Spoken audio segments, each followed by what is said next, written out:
Bonjour à tous et bienvenue dans cette nouvelle vidéo. Aujourd'hui, je vais vous présenter un wakizashi ancien. Allez, c'est parti.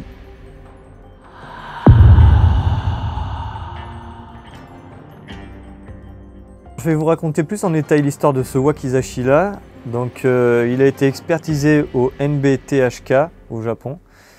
Donc, c'est un wakizashi de la période Keisho Shinto.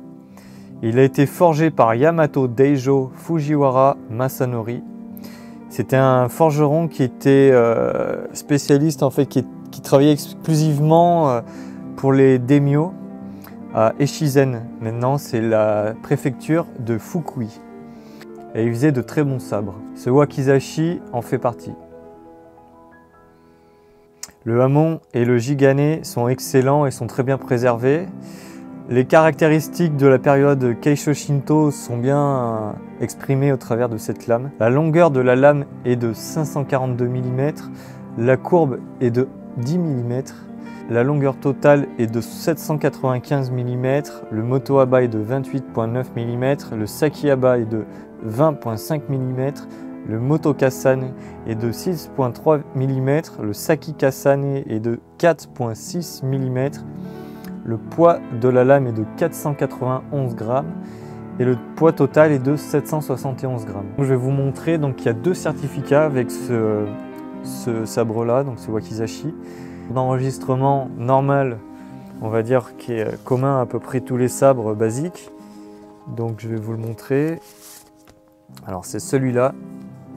Voilà, j'espère que ça fera la mise au point comme il faut.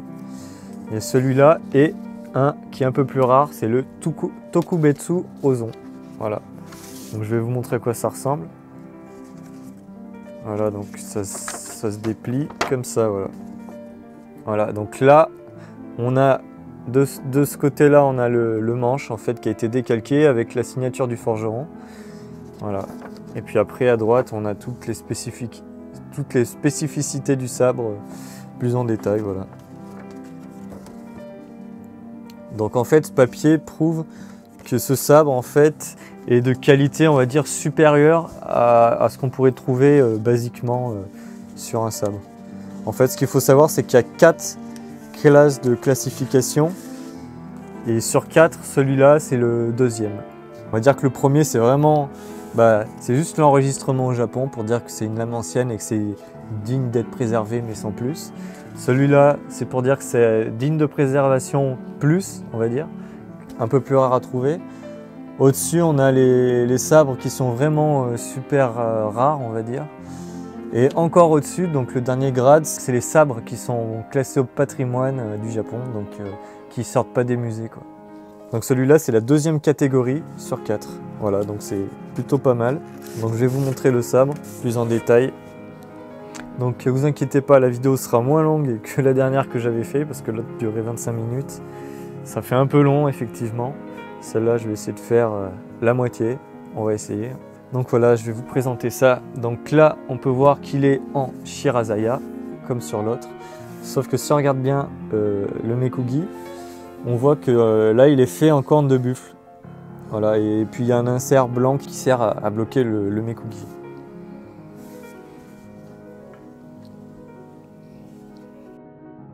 Donc là j'ai le sabre, donc il est huilé, donc il va falloir que j'enlève un peu l'huile. Donc là je vais enlever la goupille qui s'appelle mekugi. La goupille. Hop, je vais sortir la lame. Donc le manche est signé. Celui-là il est signé que d'un côté. Donc je vous ferai un gros plan. Le habaki, je pense qu'il ne doit pas être d'origine parce qu'il n'est pas très bien ajusté. Ou alors c'est que la lame a été trop repolie, je sais pas. Et il est légèrement fissuré dessous là, le habaki. Donc là je vais enlever l'excès d'huile. Voilà, comme ça. Avec mon papier de riz. Voilà. Là je vais tamponner. C'est le moment ASMR là.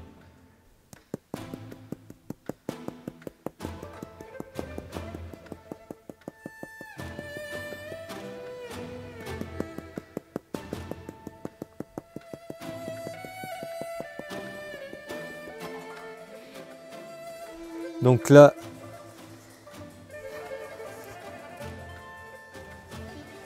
j'essuie bien l'excès d'huile qui peut rester sur la lame. Je prends le temps d'y faire comme il faut. Je fais attention parce que cette lame est encore tranchante. Très tranchante même, donc je vais vraiment doucement. Voilà. Donc là, la lame est nettoyée de son huile. Donc voilà, ça ressemble à ça. Nom de Zeus!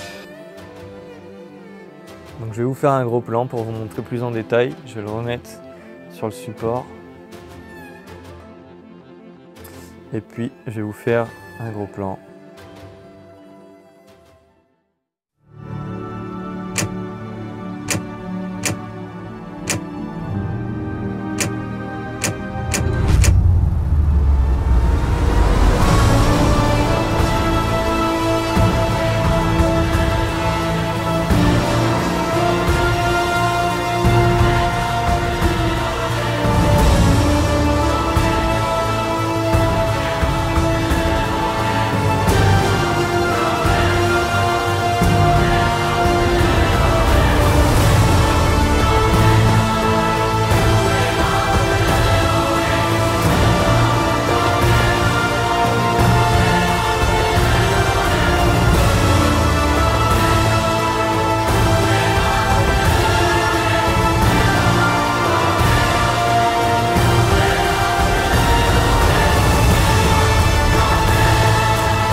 Je rappelle à ceux qui me suivent depuis pas très longtemps que moi je suis forgeron coutelier en Auvergne à côté de Clermont-Ferrand et que je propose des stages de forge, des stages de polissage, vraiment dans le style japonais.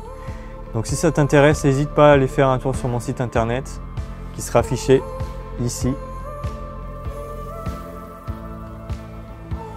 J'espère que cette petite vidéo t'aura plu. Si c'est le cas, n'hésite pas à laisser un gros pouce en l'air, ça m'aidera vraiment beaucoup pour la suite de la chaîne. Tu peux également t'abonner à la chaîne si ce n'est pas déjà fait. Moi je te dis merci et à la prochaine. Ciao!